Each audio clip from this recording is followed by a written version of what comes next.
Hey, what's up, everyone? My name's Lionel. I'm your host for LT Productions, and you are watching I Watch You Watch. We are covering Love and Marriage Huntsville, Season 10, Episode 2. I appreciate everyone for coming to my channel. Please like this video in support of me, and you can go on and subscribe if you're new, and leave your comments below. Let's get into this episode. All right, so I don't know how you guys are feeling about the season. It still feels like a reset.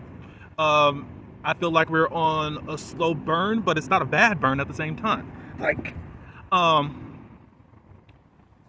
not bored as of yet, you know? So I think they're doing a good job. They're telling the story. It just seems like they let the show breathe a little bit and not rushing to this and that. We're still dealing with Ken and Trisha and all that good stuff. And that escalates to a different dimension by the end of this episode, but we'll get there. We do start off this episode with Ken and Trisha and meeting Kimmy and Maurice for dinner, and we find out that Kimmy and Maurice have been renovating their downstairs, and they've been staying at an Airbnb while this is being done. That's a lot of money that y'all trying to get done. But if it's down, well, I don't know what downstairs to y'all is. Do you have only 2 levels to your home? Maybe that's the issue. I don't know. I guess we can still see what's going on over there, but I guess it's cool that you're not making it a part of your storyline. It looks like next week your storyline starts heating up a little bit, so we'll see what happens there as far as the preview, if you guys saw it. Ken and Trish are just asking advice from Kimmy and Maurice. About navigating through this divorce and then having a happy life with Marquez. Ken says, you know, we have some good moments, and then he pulls stunts just like he did on last week, as just coming through the door and into the house uninvited and all that good stuff. He says, you know, when Ken had the conversation with Marquez, he did not come there to fight or anything of that nature. It was heated for a while, but he said, look, I know it's turning ugly, but my mission is to make sure that we end off on a good note. Ken was the one to initiate the conversation and all that good stuff. We know that. However, he says, you know, even though we're kind of in a good place, Marquez needs to get into a good place, or Marquez, whatever his name is, needs to get into a good place with Trish. And he says he's grumbling about how he feels about Trish and her attitude towards him. And he says, you know, sometimes you got to compromise. Change your tone. It looks like both of them are always at each other's necks, and they don't know how to be nice at this point. They're both resentful, hurt, angry, and all that good stuff, or bad stuff. Kim feels like, I don't think I'm doing anything wrong, but constantly trying to fix the problem. Some people think that Ken is a manipulator. I don't know. I don't see that. Nobody has brought anything to the forefront to make me think that there's something different. Some people can think he's weird or whatever, but I think has taken on this family full-fledged. And I just think that Trisha needs to step up to protect Ken a whole lot more, in my opinion, because it's like, they fighting over you. And it just seems like there's this competition to still be the main guy in your life, Trisha. But we'll move on from there. You know, they're hearing, the Scotts 2.0 are hearing the whole situation. It's not an easy fix and all that good stuff. After hearing that he walked up in their house, there's really nothing to hear on his side about certain things. Even though later on in the episode, we see that Maurice is going to reach out to Marquez and get his side to certain things, I guess. Whatever. But I guess they got to do this for a scene. Martell and Destiny, they are visiting a furniture shop. This story, let me get to it, because I'm like, what in the world? He's furniture shopping to put some furniture into his investment property. Destiny says that she's moving downstairs from what we've seen it as a U-Haul storage unit. Now she's moving downstairs, and it's going to look more like a storefront. She still doesn't know if she's going to make it public or not, but she's making her items there. I don't know if anything's selling or what. I don't hear anything, but y'all know if you're over there. But he's moving Arion into his investment property. And Destiny was like, oh, so y'all about to live together? He's like, no. We can't live together until we get married. But you can have sex with her on your wife. Cheat with her on your wife. Cheat with her during COVID. And get her pregnant. And maybe other times got her pregnant. It's just this one that she kept. But now you want to do things right in putting her into your investment property that you own, and she has no say in it. Ms. Bunn, Ms. Bunn, I think that you are totally less than smart if you want to really be in this investment property. It's not a come up for you. You act like, oh, my baby daddy, he's taking care of you. Is he? He's providing a home, and guess what? Come close. And when he gets ready to, he can kick you out of it. Now, folks are probably going to say, oh, no, he wouldn't do that to his baby mama and his child. He may not do, we don't see any evidence of him doing that, but we know that his get back is his get back. And, lady, if you don't know how to have ownership over something, he's providing this, he's taking you through nursing school.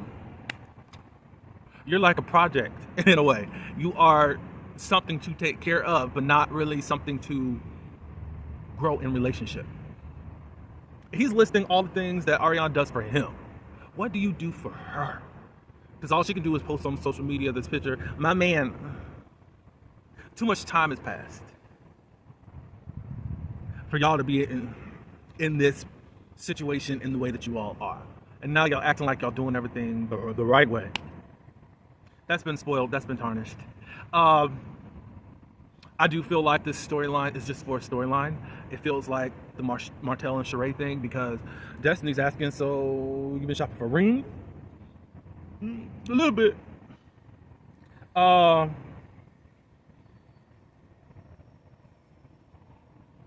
Then he says, well, you know, because Destiny was like, well, normally men know that they want to be with this person or not. And he said, well, I'm kind of still thinking about my divorce. It's still fresh. It's been 5 years. And of course, they've spent more than 5 years together. But it's 5 years, and Destiny says, you're stuck. I'm like, And I think that you need to get in therapy. He doesn't want to go to therapy. I mean, you do have some mandated therapy that you have to go through as far as how you discipline your children. So why can't you go through therapy to work through other emotions that you have going on? Didn't you have a storyline where you were going to therapy a couple seasons ago? And now it's just like nothing? Well, I've seen you go through therapy anyways on this show multiple times, and you just think that you are right. So, Ariana's always going to get the least part of you. Just because you let her move into your investment property and you pay for some classes, don't mean that this relationship is fulfilling and you feel like really putting your all into it. And because she had your baby. Destiny talks about Lance. She says that Lance had an open book test and failed. You know, he's not really, he got a lot of stuff going on. It doesn't look like he's really ready for a relationship. And Destiny's back out dating, and if someone piques her interest, and then she may, you know, take it upon herself to do something about it. Who knows? Martell gonna say, well, I think I need to coach you so you can get a man. And we know what that means. So, but Destiny busts out laughing. Okay, so we are now with Scott's 1.0. They're at Scott Manor. And guess what's down there, y'all? We've been looking at dirt and grass, and dirt and grass, and dirt and grass, what, since season 1, season 2? There's some concrete, y'all. Concrete. And I'm seeing some walls. I said, oh, progress. But he said some of it, what was, in my opinion, some. The reason it took forever is to get the ground settled. I forgot the type of ground that they're on, but there was a lot that they had to blast through to even allow even something hard to sit on this type of land. I was like, okay, I guess we can deal with that. We're finally getting some specifics on certain things, which I needed, because it was just like, why we keep going out here? So this season, it looks like possibly Mr. Carlos went back down to Huntsville and said, what is y'all doing? That's what I think. I have no clue. Yeah, they've been prepping the ground. They said that was the biggest part of this whole thing. So they're getting a mansion, and soon all their children are going to be gone. Who's going to be staying in this mansion? Just saying. They're talking about the different properties that Marcel is working on, something on Washington and another thing for Kimmy and Maurice. And he said, well, it looks like Kimmy and Maurice need to get on the same page. She tells me one thing, and he says another thing. That's how it's been in their house. When you see how Kimmy moves and then also Maurice moves, it's totally opposite most of the time. Tisha says, well, I think you need to follow Kimmy because it's really her property, you know, and all that good stuff. But he's saying that he's not totally sure there. I didn't understand what he was talking about, but I guess it's a little shaky there. But I don't think that you really want to do anything against Maurice. That's what I think. But she said, well, before all that, I need my brokerage office to be together. Of course, Marceau was at a pause, but he says, you know, it should be very soon that it's done. They had an HVAC situation, that's the plumbing and stuff like that, plumbing and air conditioning. She said, well, when can it be ready? He said within 60 to 45 days. And then she said, I'm gonna count 60 days. And then he said 60 business days. No, 60 days, because she's tired of it. Let's see.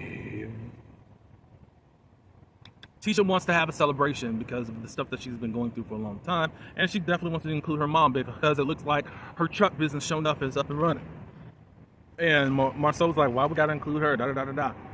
And we got a place for her at this mansion. Oof. Well, if it's a mansion, she can stay over there, I guess. Maurice meets with Marquez. He wanted his perspective, you know, especially, I think Maurice is the one that called for this. But of course, Marquez act like, yeah, I'm really up to it, da da da da da. I think that Marquez is very false in nature and how he handles things. But that, whatever. Marquez says, what's the hold up with this divorce thing? The divorce papers didn't list that he had any minor children. That seems odd. So then he said he had to refile and all that good stuff. He says that Trish makes it difficult for him to see his daughter. Well, until recently, you were out of town. You lived in Atlanta. Trish said that you live back in Huntsville now. But Atlanta was the land of opportunity for you. I'm lost in this whole storyline. I'm lost at what you're doing. I think I said in my last review, but I think that Marquez is just around so he can film for the show.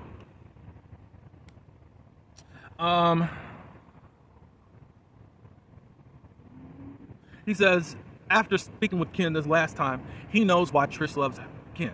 He's more like Trish's father. And that's the type of man that Trish always wanted him to be.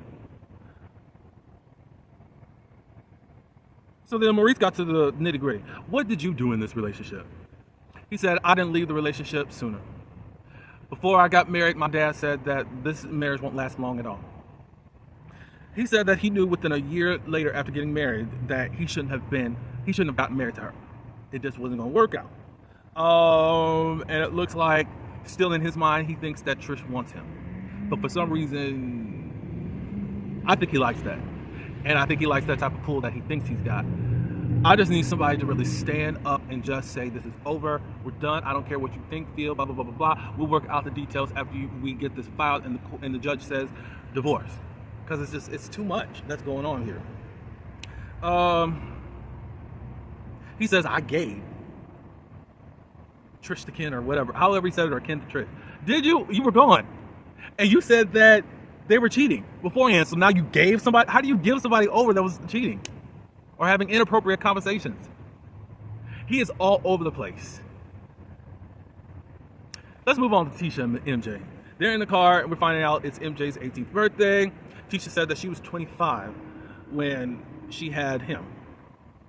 And it's 2025 right now, so she was just looking at the relevance in both of those numbers or whatever.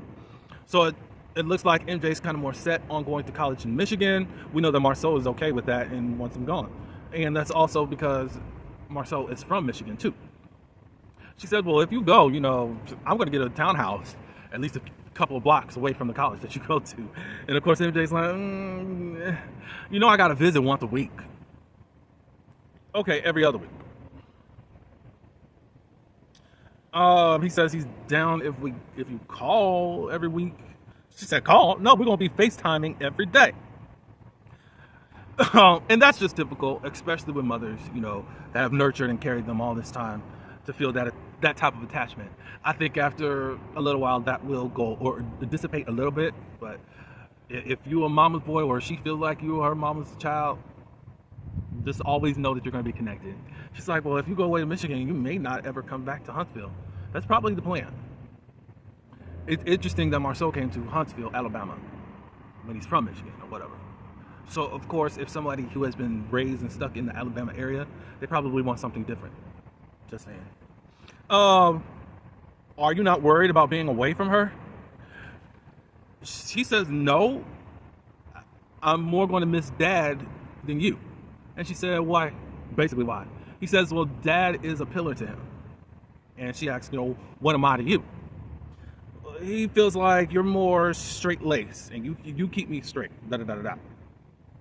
So then Tisha says in her confessional, like, I'm the enforcer, and Marceau gets to be the fun parent in this whole situation. Marceau doesn't have the responsibilities as far as the children, because he's the provider. And I think he doesn't like the discipline for now, But I'm sure Tisha has taught him well. But it really feels like Tisha is MJ's pillar. It's the opposite thing going on. That's my opinion about that, but y'all can tell me in the comments below. So to the last part of this episode, Trish and Ken invite Marquez over, and they're going to talk about boundaries and stuff. Marquez did what he did the other day, walked up into that house. Some people feel like this was production. Why would you want to do that? They already have, there isn't anything added needed from these jokers, because there's always some tension between them all anyways. Ken and Marquez are trying to be on a better foot, blah, blah, blah, blah. But that added element didn't need to be added if production is a part of it. But give me your opinion about that. They talk about, okay, well, you came into our house uninvited last week, da-da-da-da-da. He says, I came into the house because I was dropping my daughter off. She had 2 bags and something. That's just me being courteous and da-da-da-da-da-da-da. Marquez, even if that is the thing, you didn't knock. You didn't stand at the doorway or even right inside the doorway. You came right on up in that house. You didn't say, hey, after bringing in the bags for your daughter. You say, hey, I'm here. Can I come in? You said none of that. Can I come further in? None of that. You say you got manners and all this stuff. You know how to operate in somebody's house. And somehow you think you run stuff up in there. Why? And they're not even living in your old house anymore. So either they've made you comfortable with that, or you are just a disrespectful son of a gun. I'm going with the latter part. And you just sound stupid with your excuses. Apologize, but you're too busy. How do we move forward? It's not how do we move forward. Apologize. That makes no sense. So they invited Sharon over. And then he's being very annoying and being a nuisance and acting like he knows how to be hospitable and all that stuff. He sees Sharon comes in, then he comes over to her, interrupt what they got going on just to say, oh, you know what? I shouldn't have done what I did on the other day. I apologize to you. Come have a seat next to me. Oh, do you need a beverage or whatever? I didn't get anything. You need something? That's not even your house. You're too busy trying to annoy them over there. You are. Now, personally, there wouldn't have been a conversation. If you walked into my house again, uninvited, or not uninvited, but not to let me know that that you are here and let me open the door for you, there's an issue. And we wouldn't have had a conversation. He was being very annoying. And then they start talking about the divorce papers didn't have his children on there. And they said no. Wait, but before we get there, they start talking about the children, not being traumatized. Ken said no, they're not. Are they upset that they don't get to see their dad like they used to? Yeah, they're really great. And he says, well, you can't really say that. You don't know the conversations that we have. But you don't talk to their mother about what you think is going on or what they're expressing to you. So I believe that that is a lie.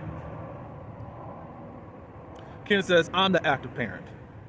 You know, it's my family and you're the kid's father. And then he's going to say, what does family mean to you? Marquez says, what does that have to do with the price of tea in China? Kid, or whatever your name is, Marquez. And then he directs, Trish, you're the cause of all this, and you could have been doing this. And Trish said, I ain't doing it. Then they start talking about no minors were mentioned on the divorce. He started mentioning that on the divorce papers. The courts told me that. And they said, you're a lie. And they bring out the court papers, and it says da-da-da-da-da-da-da. They got to reprocess papers because of him. And it's a lie. He's standing up. Ken stands up. Ken sits back down, and he said, look, we're going to have a conversation, but you're going to have to sit down. Sit down. And he's standing up. What? Sit down. Because you're too busy trying to tell them I'm a liar, and they're showing you the paper, da-da-da-da-da-da-da-da. So he wouldn't sit down. Ken is like, you're going to have to get up out of here. And then y'all going to have to do something about him. Do what? Ken said. And it looks like they're going into a tussle. Now, what we do know is that there's a real fight that does break out. I think they both went to jail. I think, if I remember correctly. But this is when Marquez decided to crash out on the internet about this whole situation and calling out CarlosKing, not being protective of him, da-da-da-da-da. But you caused all of this, sir. And nobody wants to film with you anymore. And I think the people that were filming with you were doing that for your benefit. To try to make you relevant in this whole situation. So we'll see you next week. It's to be continued. So, yeah. Interesting episode. Marquez, you are crazy, and you like this toxicity. Trish, in a way, it feels like you do too, but it's just like you don't put enough fight up for me. If you're done with him, be done with him, not just in word only. But whatever. How y'all feel? Let me know in the comments. I appreciate everyone for coming to my channel. Like this video again, comment, share it, and subscribe if you are new. Until the next one, peace.